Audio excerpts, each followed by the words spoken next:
어초경독에게 포위당한 가운데 황용은 귀훈장에서 구화옥루환을 받았을 때부터 지금까지 있었던 일을 자세히 되짚어 보았다.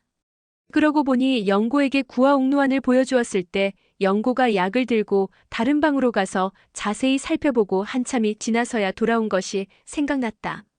황용은 그제야 영문을 알 수 있었다. 사백님, 누구 짓인지 알겠어요. 바로 영고예요. 그러자 일등이 되물었다. 또 영고의 짓이란 말이냐? 그 말에 황용은 영고의 집에서 있었던 일을 자세하게 이야기했다. 모든 이야기를 들은 일등이 장탄식을 내뱉었다. 업보로세 모든 것이 내 업보로다. 나에게는 영고와 얽힌 복잡한 과거가 있다.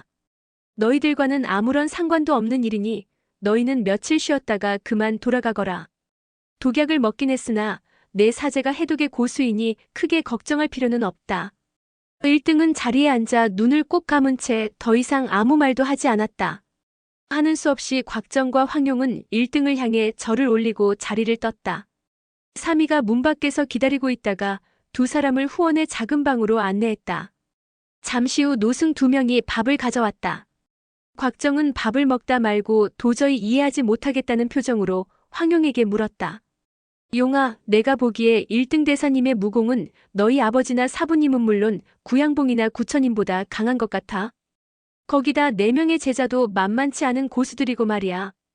그런데 대체 뭐가 그리 무서워서 이런 첩첩산중에 숨어 사는 걸까? 황용이 막 대답하려는 순간 밖에서 비명소리가 들려왔다. 두 사람은 그 소리에 깜짝 놀라 서로 마주 보았다.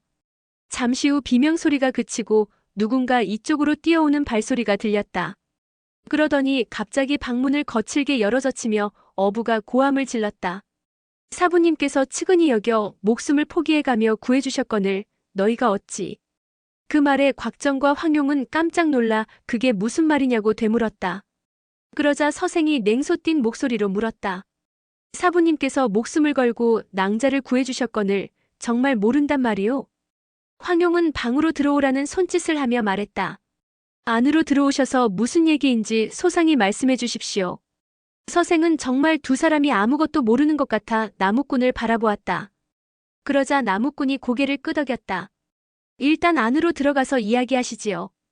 그렇게 어초경독은 방으로 들어와 각자 자리를 잡고 앉았는데 우연인지 각기 문과 창문 등 빠져나갈 수 있는 통로를 막고 앉았다. 황용은 자기들이 도망갈까봐 미리 막고 있다는 것을 알고 있었지만 잠자코 미소만 지을 뿐 아무 말도 하지 않았다. 서생이 먼저 입을 열었다. 낭자께서는 심한 내상을 입으셨기에 일양지 신공과 선천공으로 기경팔맥의 각 혈도를 통하게 해야만 목숨을 보전할 수 있었습니다. 전진교주 중양 진인이 돌아가시고 당대의 일양지와 선천공, 양대 신공을 할 수 있는 사람은 저희 사부님밖에 없습니다. 그러나 이 무공으로 사람을 치료하면 본인은 원기를 크게 상해 결국 5년 동안 무공을 모두 잃게 됩니다. 그 말에 곽정과 황용이 깜짝 놀라 동시에 소리를 질렀다. 서생이 말을 이었다.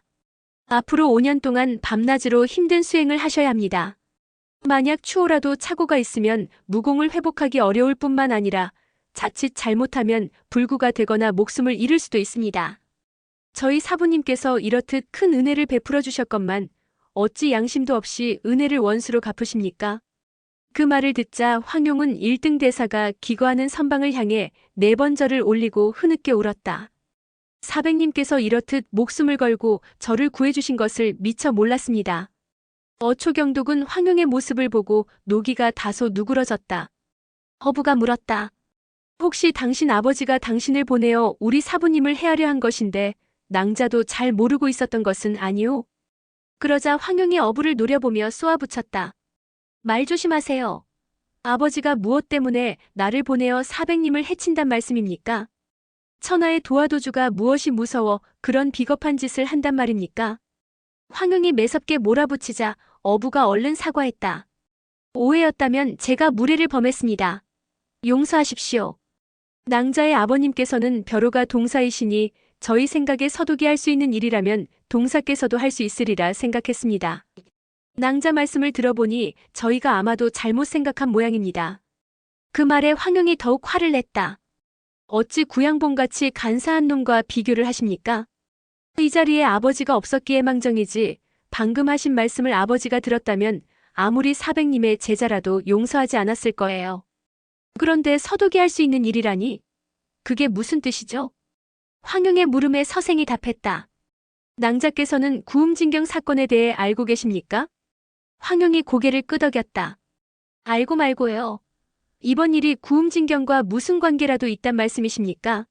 구음진경이란 책이 참 여러 사람을 해치는군요.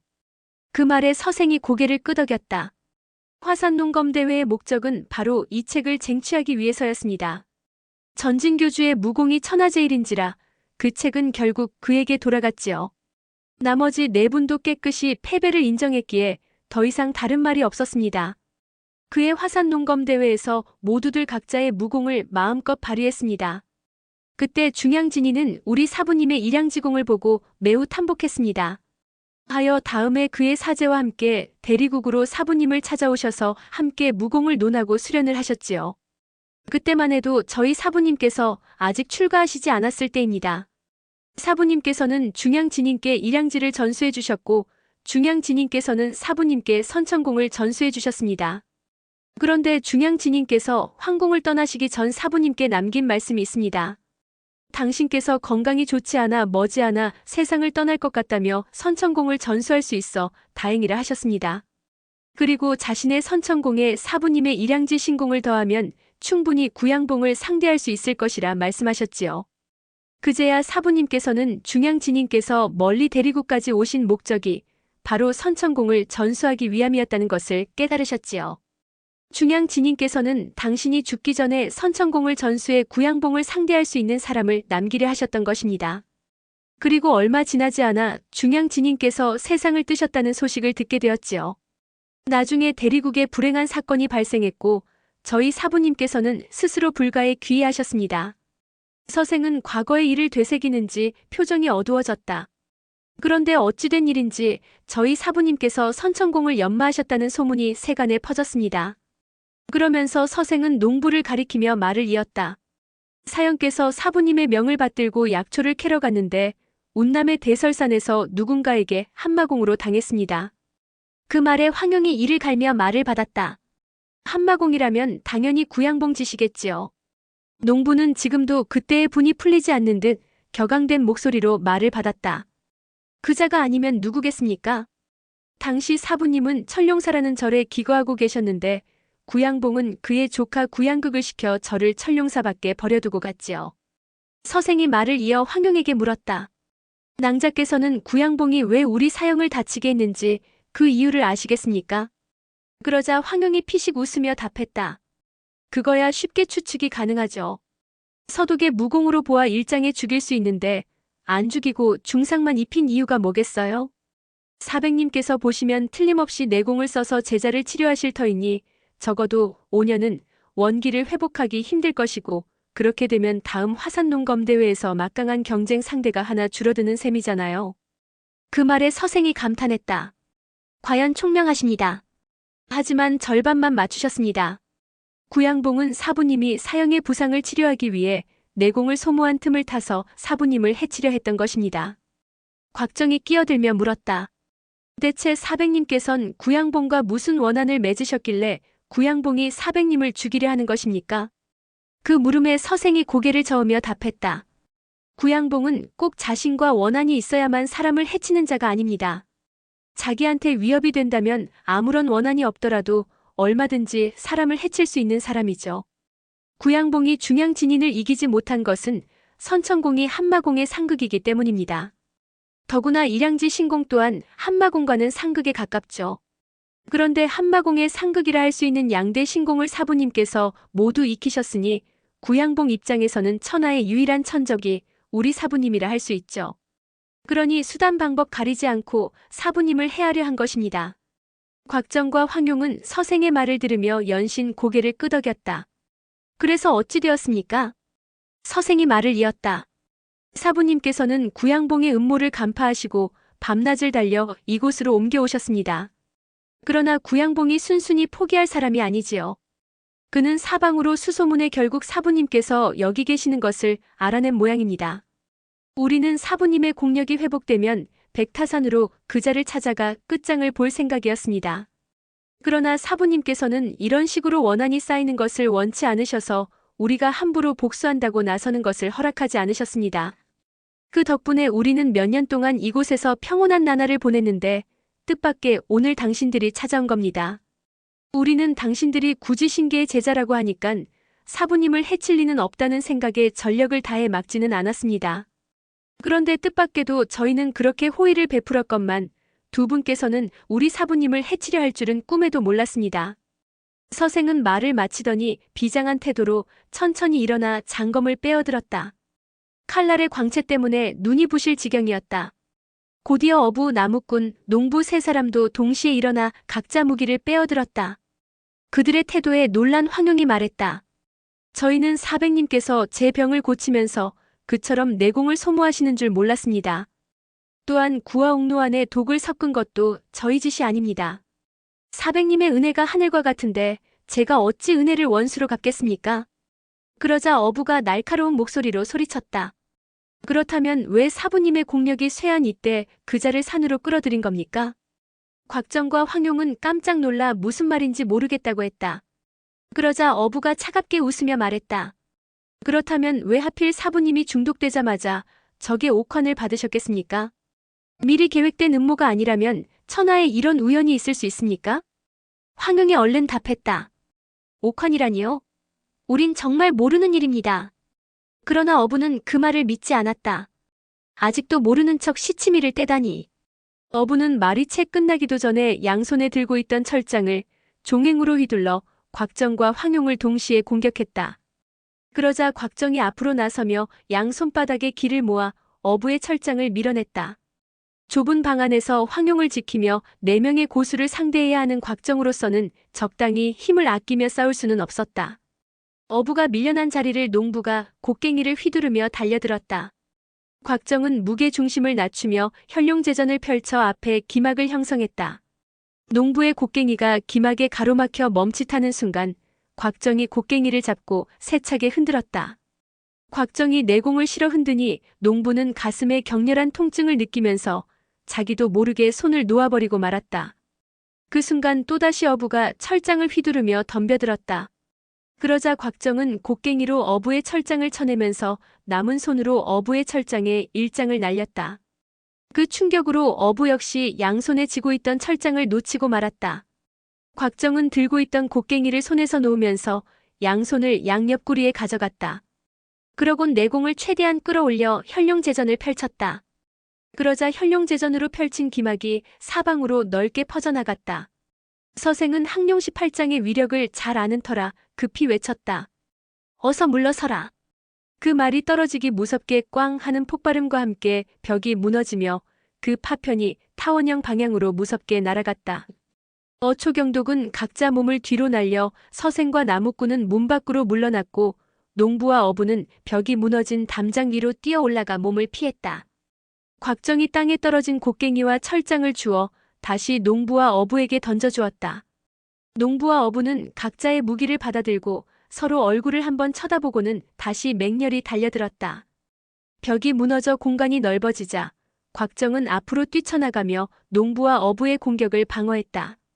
이때 황용은 방 안 침대 위에 앉아 이 광경을 구경했다. 곽정은 농부와 어부의 공격을 현룡제전을 응용해 방어만 할 뿐 공격은 하지 않았다. 이 모습을 지켜보고만 있던 나무꾼과 서생도 각자 도끼와 장검을 들고 곽정에게 덤벼들었다.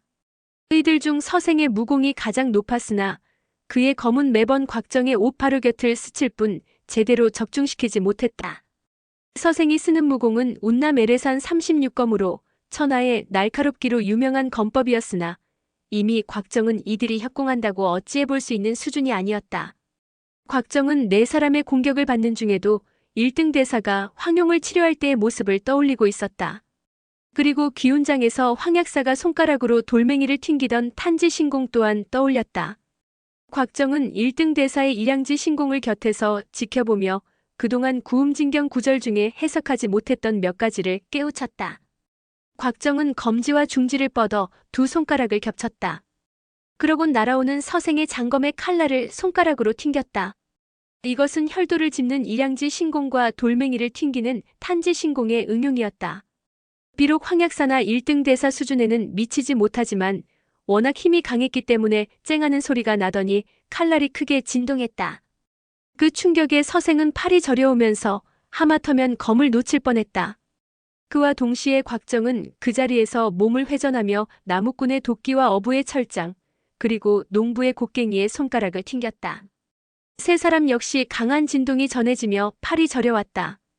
그때 서생이 모두 멈추라고 소리쳤다. 그러자 어부와 나무꾼, 농부 세 사람은 일시에 뛰어 물러났다. 나무꾼이 웃는 얼굴로 허리에 도끼를 꽂으며 말했다. 어떻소? 내 진작에 이 두 분이 나쁜 의도가 없다고 했잖소? 서생은 검을 거두어 칼집에 꽂고는 곽정에게 예를 표했다. 봐주셔서 감사합니다. 곽정은 급히 허리를 굽혀 예로 답하기는 했으나 속으로는 이해할 수가 없었다. 자기는 처음부터 나쁜 뜻이 없었는데 어째서 저들은 처음부터 자기 말을 믿지 않고는 무공을 겨룬 뒤에야 믿는단 말인가? 황용은 곽정의 표정을 보고 곽정이 무슨 생각을 하는지 알 수 있었다. 황용이 곽정의 귀에 대고 나지막한 소리로 속삭였다. 만약 오빠가 나쁜 뜻이 있었다면 벌써 네 사람을 죽였거나 크게 다치게 했겠지요. 사백님도 지금은 오빠의 적수가 못 될 것 아니에요? 듣고 보니 그 말이 맞는 듯해 곽정은 연신 고개를 끄덕였다. 황용이 서생을 향해 물었다. 도대체 사백님의 적이라는 자가 누구죠? 그리고 그가 보내왔다는 옥화는 또 무엇인가요? 그 물음에 서생이 답했다. 제가 알려드리기 싫어서가 아니라 사실 저희도 자세한 사정을 모릅니다. 그저 사부님께서 출가하신 것이 그자와 관계가 있다는 것만 알 뿐입니다.